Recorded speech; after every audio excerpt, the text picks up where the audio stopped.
A todos quienes se conectan para vernos y escucharnos les extendemos un cordial saludo. Sean bienvenidos a su programa favorito.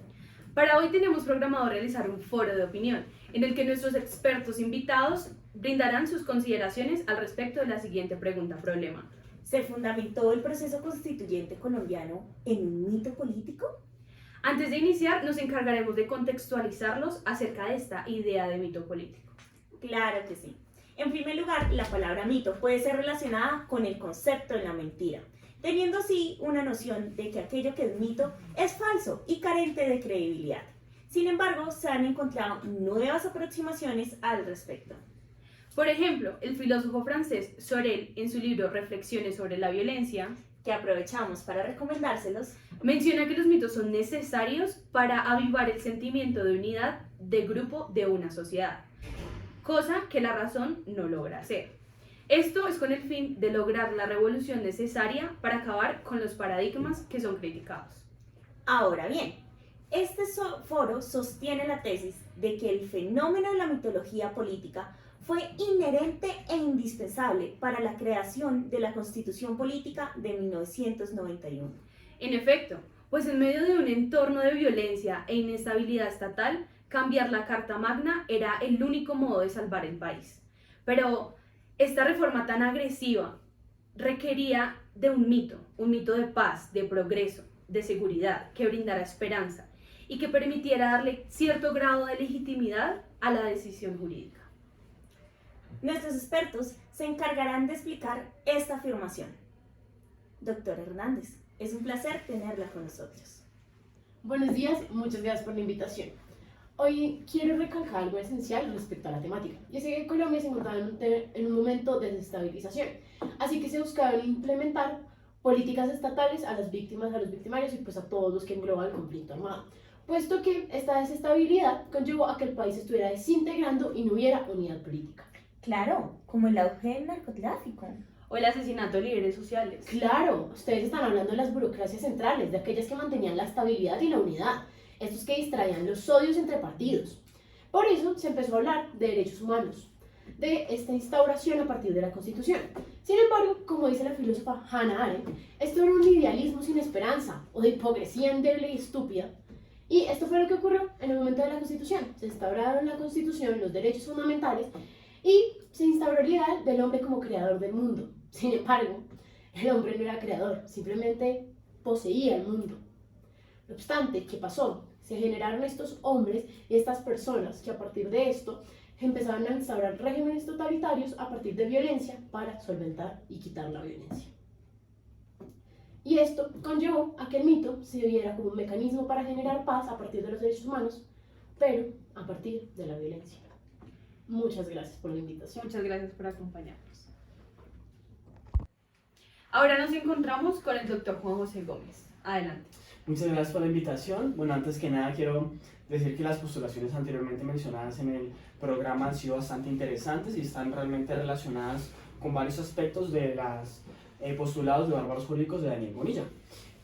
Para relacionarlo con el mito constitucional, empezaré explicando primero una pequeña diferenciación entre el yo y el otro en el sistema bárbaro jurídico. El yo es un creador de derecho, es el sujeto principal de donde se desprende pues prácticamente todo el ordenamiento. El bárbaro jurídico queda relegado a un ámbito animalístico, un ámbito que solamente puede llegar a ser una mera copia del yo, nunca va a ser un sujeto propio. Ahora, en nuestro mito constitucional, estoy totalmente de acuerdo en esto, y las postulados de Bonilla ayudan a sustentarlo, en el sentido en que el yo tiene que modificar su entorno constantemente para así darle validez a sus postulados. La historia del yo siempre tiene que tener una reincidencia en el presente. No puede ser un yo que se queda relegado a un pasado, tiene que venir para así darle una justificación. El yo modifica, por así decirlo, su entorno para darle una validez a su sujeto de derecho, a su sujeto político, y así siempre estar constantemente unido a sus postulados. El otro igualmente es importante, pero solamente la concepción de cómo éste lo entiende, no era una concepción de que realmente tenga una validez en el sistema jurídico, sino que solamente sirve para que el yo siga teniendo relevancia. Pero bueno, muchas gracias por la invitación al programa. A usted, doctor, por acompañarnos. Ahora nos acompaña el doctor Mogollón. Bueno, muchas gracias por la invitación. Con respecto a la pregunta sobre si el proceso constituyente se fundamenta en un mito, me gustaría citar al filósofo alemán Walter Benjamin, cual nos dice que la creación del derecho está muy ligada con la violencia. ¿Sí? ¿Violencia en qué sentido? Violencia entre la conexión que hay entre la justicia y el derecho. En el caso de este último, pues el derecho tiene una relación entre medios y fines, y pues prácticamente se justifican los fines justos cuando hay una violencia legitimada de por medio. O sea, si el medio violento es legítimo, entonces el fin será justo. El derecho tiene esa concepción tanto en el derecho natural como en el derecho positivo. Esto se ve tanto en la Revolución Francesa como en la Revolución Bolchevique. Ahora bien, en el caso del proceso constituyente en Colombia, esto también lo podemos observar, ¿sí? Por todas las muertes de los líderes sociales, por el genocidio de la UP. Entonces, en últimas cuentas, hemos observado como un grupo minoritario, que el derecho también señala como culpable, que el derecho también aísla, utiliza la violencia para perseguir sus fines justos, sus intereses. Y ese grupo minoritario agrupa a cierto grupo que en condiciones sociales la está pasando muy mal, ¿sí? Y ese grupo minoritario luego llega al poder y desplaza a todos aquellos que no hacen parte del grupo minoritario, ¿sí? Entonces podríamos decir que el derecho es violento y usa un sistema el cual se perpetúa en la violencia. Gracias, doctor. Gracias por la invitación. En suma, y conforme a lo dicho por nuestros invitados, el mito político se evidencia en el proceso constituyente desde 3 ámbitos. Primero, a partir del mito de los derechos humanos. Segundo, la transformación que hace el sujeto político para darse validez. Y por último, cómo la Constitución es una nueva expresión de derecho, pero fundada en violencia.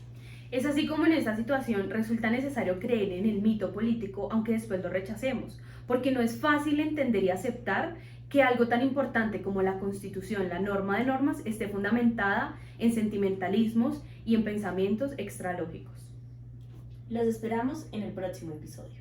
Muchas gracias.